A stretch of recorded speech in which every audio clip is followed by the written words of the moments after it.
이 시간에는 하나님의 탄식이라고 하는 주제를 가지고 말씀을 드리겠습니다.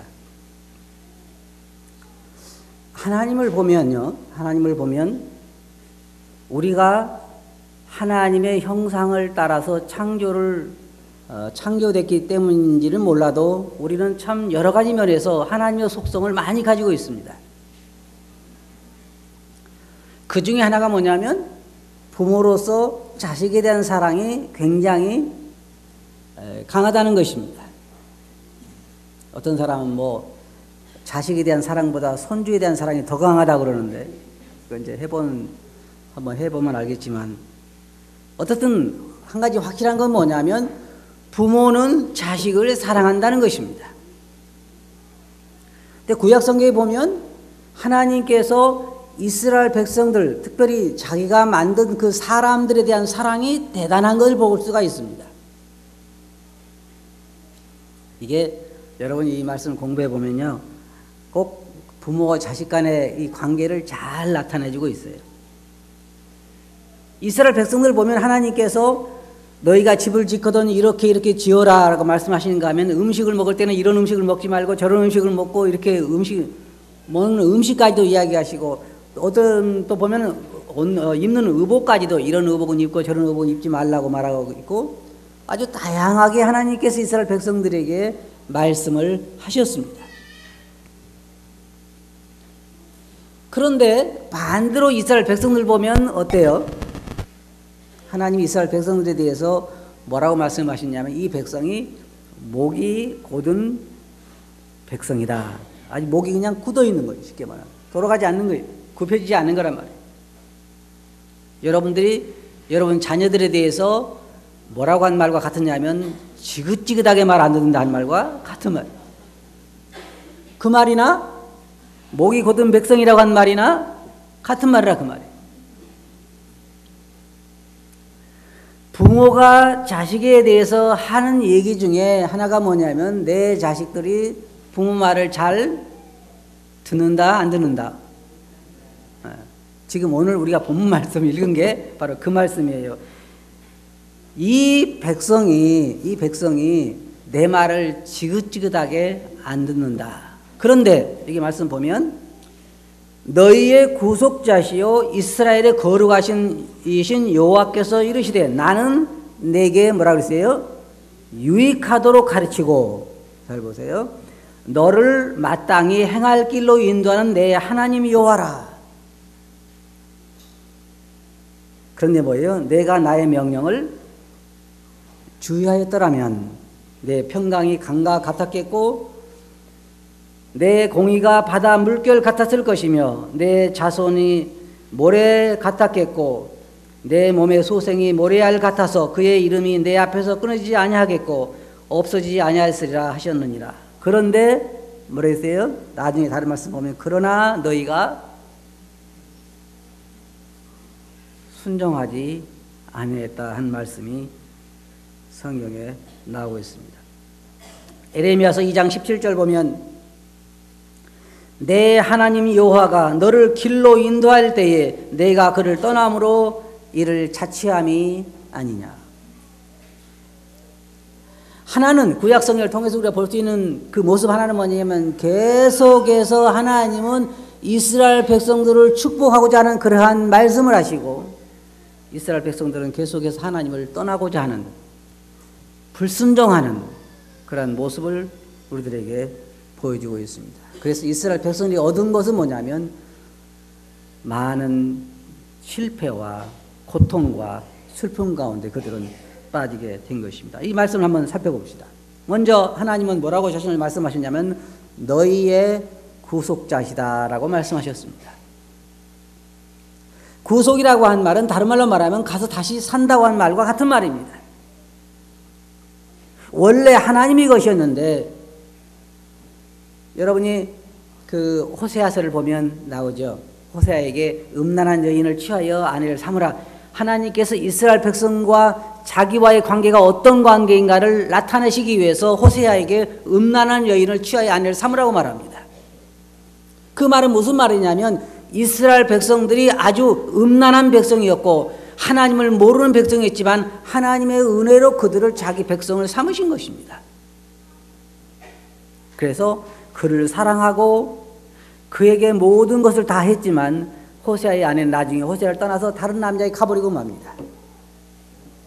그래서 호세아에게 나중에 뭐라 그래요? 그 여인을 가서 다시 사오라, 찾아오라. 그래 돈을 주고 그 여인을 사오라는 거예요. 그게 우리가 한마디로 말하면 구속이다라고 말할 수 있는 거예요. 그러니까 하나님께서 이스라엘 백성들에게 말씀하시기를 너희의 구속자시다. 또 다른 말로 하면 내가 너희를 지은 자요 너희를 구속한 자다라고 말할 수가 있는 것입니다. 그리고 하나님은 여기에 이스라엘의 거룩하신 이시라고 자기 자신을 소개하고 있습니다.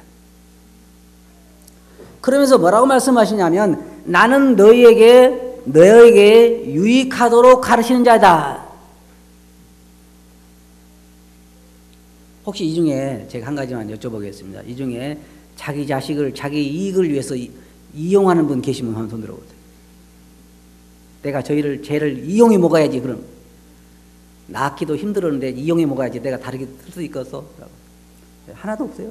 다 뭐냐면 뭐 자식 사랑은 내리사랑이라고 그러는데 정말 맞는 말이잖아요. 부모는 자식을 사랑해요. 주님께서 신약성경에 뭐라고 말하냐면 악한 자라도 좋은 것으로 자식에게 줄 거다. 자식이 생선을 달라 하면 뱀을 주며, 요즘은 뱀 준 사람도 물론 뭐 보신탕으로 몸에 좋다고 줄지 모르지만 한마디로 말하면 이래. 떡을 달라면 돌을 사람이 깨느냐. 여러분 자식을 낳는데 막 배가 고파서 엄마 나 먹을 거 주세요 막 그런데 그래 여기 먹을 거 있다고 돌을 갖다 준 사람, 그런 사람 아무도 없어요. 악한 자라도 그렇지 않다는 거예요. 부모가 악한 부모라도 자식에게는 그렇게 하지 않는다는 거예요. 그 말은 무슨 말이에요? 하물며 그랬죠. 그 말이 무슨 말이에요? 하물며 그 말이. 악한 사람도 자기 자식에게 좋은 걸 주는데 그 말이죠. 하나님께서 너희에게 좋은 것으로 주시지 않겠느냐. 그럼 제가 여러분들에게 한번 또 여쭤보죠. 정말 하나님은 우리들에게 유익하도록 가르칠까요? 대답은 잘하죠. 그럼 우리는 그 유익하도록 가르치는 것을 순종할까요? 대답이 없잖아요. 마치 부모가 자식에게 정말 자식의 편안한 삶을 위해서, 자식의 행복한 삶을 위해서, 자식의 성공을 위해서 부모가 부단히 이야기를 해요. 그럼 자식은 뭐라고 그러냐면 우리 아버지 어머니 잔소리가 심하다. 그냥 놔둬 내 마음대로 살게. 이게 자식의 자세예요. 그래서 하나님께서 여기 말씀하시기를 나는 내게 유익하도록 가르친 자다. 하나님에게 유익하도록 가르친 것이 아니라 하나님에게 말씀하시기를 너에게 유익하도록 가르치는 사람이다. 그 말입니다. 그래서 우리 부모들이 우리들에게 유익하도록 가르치는 것과 같은 것이에요. 그리고 두 번째로 뭐라고 말하겠어요? 마땅히 행할 길로 인도하는 요하다. 자, 보면은 두 가지가 있죠. 하나는 유익하도록 가르치다. 우리가 성경에 나와 있는 이 모든 하나님의 말씀들이 우리들에게 유익하도록 가르치는 말씀이라고 한 말이고, 그러니까 하나님께서 이곳으로 가라 그러면 유익하기 위해서 우리에게 유익하니까 하라고 하는 것이고, 하지 말라고 한 것도 우리들에게 유익하니까, 쉽게 말해서 그거 해서는 우리에게 손해를 보니까 하지 말라는 것이고, 다 그런 얘기를 하는 거예요. 그리고 뭐라고 했어요? 마땅히 행할 길로 인도하시는 하나님이라는 거예요. 우리가 가야 할 길로 인도하시는 하나님이라는 거예요. 그런데 여기 보면 하나님의 목적대로 우리의 행복을 위해서 하나님은 우리를 마땅히 행할 길로 인도하시는 분이라고 말하고 있습니다. 또 인도하기를 좋아하시고. 그런데 여기에 보면 내가 내 명령을 주의하였더라면, 내 명령에 귀를 기울였더라면, 내 명령을 순종하였더라면, 그 다음에 뭐가 있어요? 너의 평강이 무엇과 같아요? 강물과 같았을 것이다. 근데 여러분 이게 꼭 우리가 조심해야 할 건 뭐냐면 우리가 그렇게 되면 우리가 갑자기 뭐 돈이 많아지고 부자가 되고 또 높은 권세가 올라가고 그걸 말하는 게 아니에요. 성경에 보면 하나님께 약속하는 게 뭐냐면 그렇게 될 때는 환경이 어떻게 되든 상관없이 우리의 평강이 강과 같았을 것이다. 언제요? 하나님의 말씀을 순종했을 때. 혹시 이 가운데 하나님 말씀 순종해가지고 손해보신 분, 부모들이 주로 뭐라는 줄 아세요? 네가 내 말 들어가지고 뭐 잘못된 일이 있었냐 그러잖아요. 우리 부모도 그런 얘기 안 해요? 그러잖아요.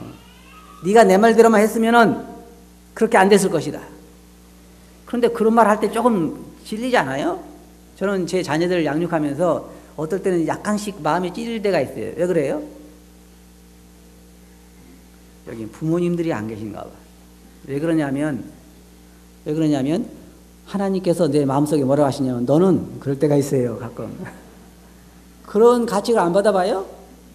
너는 내 말 듣니? 그럴 때가 있잖아요. 그 똑같은 거 하나님께서 우리들에게 말씀하실 때 너는 그 말이 우리가 만일 하나님 말씀에 하나님 명령에 주의한다고 하면 마음을 둔다고 하면 순종한다고 하면 우리가 평강이 강과 같이 그런 강물처럼 우리가 찬송도 부르잖아요. 강물 같은 주님의 평화 이거 틀림없는 말씀이에요. 우리가 하나님의 가르침에 주의한다고 하면 우리 마음속에 평강이 강과 같았을 것이다. 아무리 어려운 일을 만나도 우리 마음속에 참다운 평강이 주장한다는 거예요. 세상에서 얻을 수 없는. 그리고 내 공의가 바다 물결 같았을 것이며 우리 마음속에 하나님이 법이 서는 거예요. 하나님의 공의가 서게 되는 거예요. 그 다음에 내 자손이 모래 같았겠고 하면 이건 좀 안 좋아할 것 같아요, 여러분. 그죠? 요즘 많이 나는 거 싫어하니까. 내가 만일 하나님 말씀을 잘 들으면 아들을 20명 낳을 거다. 좋아요, 안 좋아요? 별로 안 좋죠? 근데 이때 당시에 사람들의 복의 생각이 뭐였냐면 많은 자식을 두고 사는 것이 이때 당시에는 하나님의 축복이었기 때문에 하나님께 그들에게 그렇게 말씀하신 거예요. 그리고 내 앞에서 끊어지지 아니하겠고 없어지지 아니하였으리라 하셨느니라. 그래서 한마디로 말하면 하나님의 말씀이 우리에 대한 하나님의 교훈들이 우리를 위해서 우리의 행복을 위해서 하신 말씀이라고 한 말입니다. 하나님의 가르침과 인도를 우리가 생각할 때 오늘날 특징 중에 하나가 뭐냐면 하나님을 믿는다고 하는 사람들도 하나님의 말씀을 거역한다는 거예요. 쉽게 말하면 제가 이렇게 말씀드리고 싶어요. 오늘날 하나님의 말씀의 권위는 땅에 떨어져 있습니다. 그 어떤 사람들도 하나님의 말씀에 별로 귀를 기울이지 않아요. 예를 들어서 우리가 결혼에 대한 걸 한번 생각해 봅시다. 결혼에도 하나님, 성경 여러분 잘 보시면 결혼에도 하나님께서 제시하신 모델들이 있어요. 방법이 있고. 그렇잖아요. 결혼할 때 주님께서 그 제자를 통해 말씀하시기를 주 안에서 하라고 하는 말씀도 있고, 그 다음에 우리가 영적인 가치관에 따라서 배우자를 만날 때 진정으로 무엇이 중요한가에 대해서 성경에도 자세하게 나와 있어요. 성경에 공부해 보면. 그런데 오늘날 결혼에 있어서 하나님 말씀은 전혀 고려의 대상이 아닙니다. 참 슬픈 사실이지만 중매를 하다 보면 영적인 것에 대한 고려가 아니라 얼굴이 이쁜지 안 이쁜지, 직장이 이쁜지 안 이쁜지, 키가 큰지 안 큰지, 가족이 어떤 가족인지, 정말로 오늘날은 그리스도 안에서 결혼하기가 쉽지 않아요. 다시 말해서 무슨 말이냐면 하나님의 원칙이 오늘날 결혼 제도에 있어서는 아주 시대에 뒤진 것이 되고 있어요. 별로 그렇게 중요하지 않아요. 그래서 많은 사람들이 이혼하는 거예요. 지금 세계적으로 이혼율이 점점 더 높아가고 있잖아요. 우리나라는 어때요? 이혼율이 점점 더 높아져가고 있습니다. 지금 이 세상의 흐름이 교회 안에도 들어와 있어요. 그래서 많은 젊은이들이 배우자를 구할 때 하나님께서 말씀하신 그 원칙들을 중요하게 생각하지 않아요. 교제의 방법에 있어서도요, 요즘 젊은이들 보면 참 마음이 아플 때가 많은데, 요즘 그리스도 안에서 형제자매가 모여도 교제할 때 보면 가는 데 어디냐면 극장을 간다든지, 뭐 사귀는 장소로, 그렇지 않아요? 뭐 심야 영화관을 간다든지, 그런 것들은 그렇게 좋은, 그리스도인이 좋은 방법이 아니에요. 갈 데가 그렇게 없어요. 유평교회로 오면 좋잖아요. 단풍도 들었고. 얼마나 좋아. 좀 건전한 하나님을 믿는 사람과 같은 하나님의 말씀에 따라서 그런 건전한 교제와 건전한 사귐이 필요한데 오늘 그렇지 않아요? 보면 그런 것이 없어요. 하나님 말씀이 멀리 멀어져 있어요. 그 시대에 뒤진 거예요. 그러면. 그래서 제가 말하는 것은 맨날 만날 때마다 성경만 얘기하는 건 아니에요. 그런 얘기는 아니지만, 그러나 그리스도인답게 하나님을 믿는 사람답게 배우자를 선택하는 과정에 있어서나 많은 분들이요, 제가 이런 말씀을 하면은, 아유 그래요, 그리스도 안에서 우리가 참 주님 믿는 게 최고죠, 주님 믿고 주님만 살아가면 좋지요, 뭘 더 봐요, 평상시에는 그렇게 이야기해요. 근데 딱 만나면은 안 그래. 맞아요? 예, 그거 딴 사람 아들은 괜찮아. 내 아들이 결혼 문제가 부딪히면 안 그래. 하나님 말씀의 원리가 어디 있냐 이 말이에요. 말씀의 원리가. 내가 지금 내 자식의 행복을 생각하는 거예요, 안 생각하는 거예요? 생각하지 않는 거예요. 주님께서 뭐랬어요? 만일 틀었더라면, 그죠? 주의했더라면, 내 자식의 문제에 있어서나 그런 문제, 내 자식, 그러게 있어서 만일 하나님의 원칙을 내가 귀를 기울였더라면 그렇게 되지 않았을까라고 하는 것입니다. 그리스도인다운 교제, 그리스도인다운 만남, 그런 것들이 오늘날 많이 결여했다는 것을 우리는 성경을 통해서 볼 수가 있습니다. 두 번째로, 가정생활에 있어서 하나님의 원칙은 아주 멀어져 있어요. 성경에 보면, 여러분이 저보고 옛날 사람이라고 할지 모르지만 저는 지금 옛날 얘기하는 게 아니라 성경 얘기를 하는 거예요. 그죠? 성경 얘기. 성경에 보면 아내들아 뭐라 했어요? 남편에게 올라서라. 그래요? 아내들아 남편에게, 왜 대답들 안 해요? 남편에게 순종하라. 50까지만 순종하고 그 다음에 50 넘어서부터는 지배하라. 제가 구약 성경을 보니까요,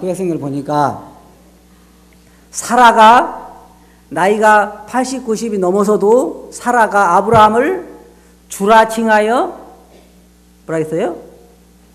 순종했다 그래요. 순종했다. 뭐라고 부르면서? 주님이라고, 주라고 부르면서 순종했어요. 근데 요즘 과학적인 방법은 뭐냐면, 남자는 점점 나이가 들면서 여성 호르몬이 나오고, 여자는 점점 나이가 들면서 남성 호르몬이 나와서 누가 가정을 지배하게 되고? 그건 정상이 아니에요. 하나님께서 여자를 창조할 때부터 배필로 창조한 것이지 지도자로 창조한 게 아니에요. 그리고 정권이 바뀌면서 바뀌는 게 아니에요. 나이가 들면서 그 역할이 바뀌는 것도 아니에요. 그래서 혹시 여러분 중에 내 남편은 내 말을 잘 들어라고 하신 분이 계실지 모르지만 그게 정상이 아니에요. 그럼 어떤 게 정상이에요? 아내는 배필의 역할을 하는 것이 정상적이에요. 그 주님께서 뭐라고 말씀하시냐면, 내가 만일 내가 말한 대로 지켰더라면 너의 가정의 평강이 강과 같았겠고, 그죠? 하나님이 가정에 세운 질서가 성립될 때, 지켜질 때 가정은 행복한 거예요. 어떤 사람이 그런 얘기를 했어요. 60이 다 되면, 60이 넘으면 아침에 일어나서 아내 눈을 쳐다보지 말라고. 아내가 왜 그러냐면 아직도 살아있냐고 본대요. 그런 모든 것들이 다 세상적인 얘기고, 그 다음에 점점 아내가 커가면서 목소리가 더 커지고 남편을 지배하는 게 좋은 것처럼 보이지만 성경의 방법은 그렇지 않아요. 성경은 뭐라고 말하고 있어요? 아내들아, 남편에게 순종하라. 그 성경 가르치면 제 얘기하는 게 아니에요. 지금 제 아내 목소리가 커져서 한 얘기도 아니고, 성경에 그렇게 나와 있어요. 그렇게 하면 행복할 거라는 거예요. 베드로전서 3장 5절 보면, 전에 하나님께 소망을 두었던 거룩한 부녀들도 이와 같이 자기 남편에게 순종함으로 자기를 단정하였나니, 사라가 아브라함을 주라 칭하여 순종한 것 같이 너희는 선을 행하고 아무 두려운 일에도 놀라지 아니하면 그의 딸이 된 것이라 그랬습니다. 세 번째로, 자녀의 양육에 있어서 하나님의 방법이 오늘날에는 통하지 않습니다. 하나님 말씀이 무시되고 있어요. 세상의 교육 방법들, 물론 우리가 세상에 살아가기 때문에 세상에 열심히 자녀들을 양육해야 되는 건 사실이지만, 그러나 성경에서 말하는 자녀의 양육의 방법이 무시되어서는 안 돼요. 자녀의 양육의 첫째 목적은 어디에 있냐면 여호와를 경외하는 것을 배우게 하는 데 있는 거예요. 맞아요? 맞아요? 근데 지금 여러분 자녀 양육하는 첫째 목표가 뭐예요? 어느 대학이에요? 하나님 대학? 자녀로 하여금 하나님을 경외하게 하는데 첫째 목표가 있어요. 그러면, 그렇게 그걸 들으면, 그 말에 주의하면 여러분의 자녀들의 정말 그 평강이 강과 같이 될 거란 말입니다. 성경에서 우리에게 말하는 게 그거예요. 성경에도 하나님께서 이스라엘 백성들에게 앉았을 때나 섰을 때나 누웠을 때나 길을 갈 때나 여러분 자녀들을 말씀으로 하라고 가르치고 있고, 그렇게 해서 뭐라고 했어요? 하나님 경외하는 것을 배우게 하라. 이게 자녀 교육의 첫째 목적이에요. 그런데 오늘날은 다양한 방법들이 동원돼서 하나님의 방법이 무시되고 있어요. 그래서 사람들은 점점 평강을 잃어버리고 행복을 잃어버린 거예요. 자기들이 원하는 소원을 이루었는데, 성취했는데 진정한 평강과 기쁨이 없는 거예요. 왜? 하나님 말씀에 따라서 보면 그렇게 되어 있어요. 우리들에게 하나님의 말씀에 따른 자녀 교육이야말로 가장 성공적인 자녀 교육이에요. 진정한 자녀를 위하는 방법인 거예요. 그래서 성경에서 우리들에게 가르쳐주고 있는 말씀입니다. 네 번째로는 세상에서 생활할 때 성경이 뭐라고 말하냐면, 종들아 상견들에게 뭐라 했어요? 순종하라. 까다로운 주인에게도 그리하라. 이게 성경의 가르침이에요. 오늘날 하나님께서 국가에 세운 지도자들이라든지 직장에서 나에게 있는 상견이라든지 그 모든 사람들에 대해서 우리의 합당한 자세가 성경이 가르쳐주는 것과는 다르잖아요. 만일 우리가 성경에 하나님께서 우리에게 가르쳐주신 대로 우리가 순종한다고 하면 우리의 마음의 평강이 강과 같을 것이요, 하나님이 우리들에게 유익하도록 가르친 것에 대해서 우리가 배우기 때문에 우리가 참다운 행복을 누리며 살게 될 것입니다. 제가 결론적으로 말씀드려서 무슨 얘기냐면, 오늘날 하나님의 가르침에 대한 그 말씀들이 우리 삶에 대한, 우리 결혼 생활에 대한, 자녀 양육에 대한, 직장 생활에 대한, 사회 생활에 대한 모든 하나님의 그 모든 인도함과 가르침들이 전혀 환영을 받지 못하고 있다는 거예요. 말씀이 땅에 떨어져 있다는 거죠. 갈수록 그래요. 활동은 더 활발해지고 우리들끼리 교제는 다 좋고 할지 모르지만 그러나 말씀의 원칙이 우리 삶에서 멀어질 때 우리는 점점 더 참다운 그리스도인의 삶에서 멀어지는 거예요. 그럼 다시 우리가 어디로 가야 되겠어요? 하나님 말씀으로 돌아가야 되는 거예요. 자녀 양육 문제에 있어서도 그렇고 부부간의 문제에 있어서도 그렇고 직장 생활에 있어서 그렇고 사회생활에 있어서 그렇고 모든 문제에 있어서 결혼에 대한 문제도 그렇고 배우자를 구하는 문제에 있어서 그렇고 우리가 다시 원칙으로 돌아가야 돼요.